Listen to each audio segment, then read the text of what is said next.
सितंबर की रात को लगने वाला है चंद्र ग्रहण।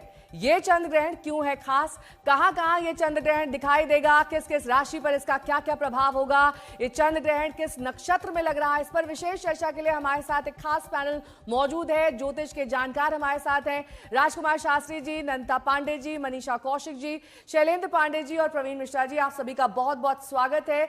लेकिन सबसे पहले आपको दिखा देते हैं कि आखिरकार ये चंद्र ग्रहण क्यों है खास। ये सवाल हम अपने पैनलिस्ट के पास भी लिए चलेंगे, उनसे जानेंगे कि आखिरकार 7 सितंबर के चंद्र ग्रहण का क्या महत्व है। तो सबसे पहले नंदिता जी से शुरुआत कर लेते हैं। नंदिता जी, क्यों ये चंद्र ग्रहण खास है?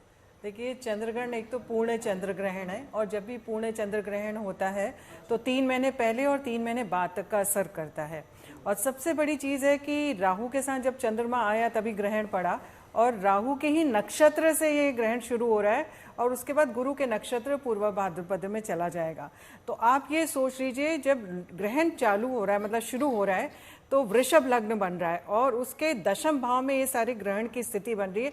यानी कि इस समय जो वर्ल्ड ऑर्डर है, एक नया वर्ल्ड ऑर्डर निकल करके आएगा, एक नए पैरामीटर्स होंगे, सत्ता में पलट हो सकती है। यहाँ पे किसी विशेष राजनेता को बहुत सारी तकलीफों का सामना करना पड़ सकता है क्योंकि गुरु के नक्षत्र में ग्रहण जाएगा तो एडमिनिस्ट्रेशन से रिलेटेड चीज़ों में बहुत दिक्कतें आएंगी, या ये हो सकता है कि सरकार कुछ ऐसी नीतियां लेके आए या कोई ऐसे डिसीजन लेके आए जो थोड़ा सा भ्रमित कर दे। राहु भ्रम का कारक होता है और भ्रमित कर देता है।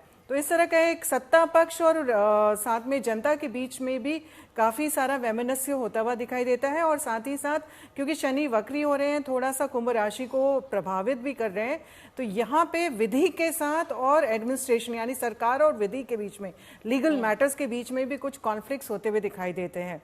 ये समय ठीक नहीं है। इस समय देखिए आप, भारत की भी मंगल की महादशा 2 दिन बाद ये तो हुआ कि क्यों चंद्र ग्रहण खास है, लेकिन कब से शुरू होगा सूतक, क्या कुछ करें क्या ना करें, राजकुमार शास्त्री जी आप बताइए, क्योंकि ये जानना बेहद जरूरी है। क्योंकि चंद्र ग्रहण कई लोगों के दिमाग में इस बात का कारक भी हो जाता है कि हमें बचना है इससे, घर में ही रहना है, क्या नहीं करना है, इस पर थोड़ा ज्यादा फोकस रखिएगा। जी देखिए नेहा जी, ग्रहण हमेशा ही बहुत महत्वपूर्ण होते हैं और आपने जिस प्रकार प्रश्न किया कि इसका समय, सूतक का समय इस बार 7 सितंबर के मध्याह्न काल में दोपहर के 12:58 से शुरू होगा और ग्रहण का जो समय है वह रात्रि के 9:58 से आरंभ होगा और रात्रि के 1:26 तक ये ग्रहण का काल रहेगा।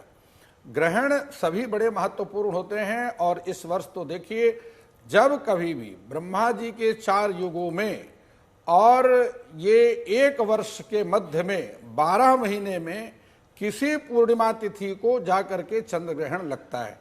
और चंद्र ग्रहण की योग तब बनते हैं जो चंद्रमा के साथ में राहु का स्पष्ट जो है भूमेर पिंडा शशांका ज्ञा कवि रवि कुजे जारकी नक्षत्र संज्ञा, जब आकर के किसी पूर्णिमा तिथि में राहु और चंद्रमा का योग बनता है या राहु चंद्रमा के साथ में केतु का योग बनता है, युति बनती है और वह भी स्पष्ट ग्रह जो है वो 14 अंश से कम में आ जाता है, तब ग्रहण का योग बनता है, जिस प्रकार सूर्य सिद्धांत में वर्णित है।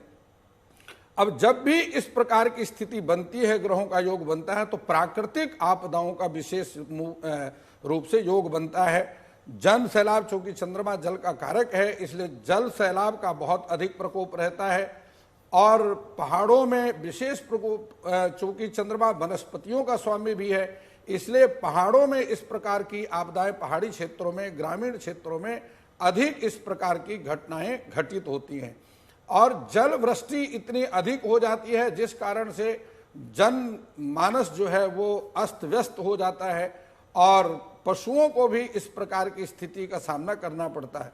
बाढ़ किसी क्षेत्र में अत्यंत सूखा पड़ जाता है और किसी क्षेत्र में बारिश की अत्यंत अधिक वृष्टि हो जाती है। तो इस प्रकार से समाज की व्यवस्था चंद्रमा के कारण अत्यंत हानिकारक हो जाती है। अब इस बार देखिए कि कुंभ राशि पर शतभिषा नक्षत्र के अंतिम चरण में और पूर्वा भाद्रपद नक्षत्र के प्रथम चरण में ये हो रहा है, ग्रहण घटना घटित हो रही है। तो शतभिषा नक्षत्र में जिनका जन्म है या जिनकी चंद्रमा की महादशा चल रही है या पूर्वा भाद्रपद नक्षत्र के प्रथम चरण में जिनका जन्म है, ऐसे जातकों को बहुत ही सावधानी पूर्वक रहना चाहिए। ठीक है।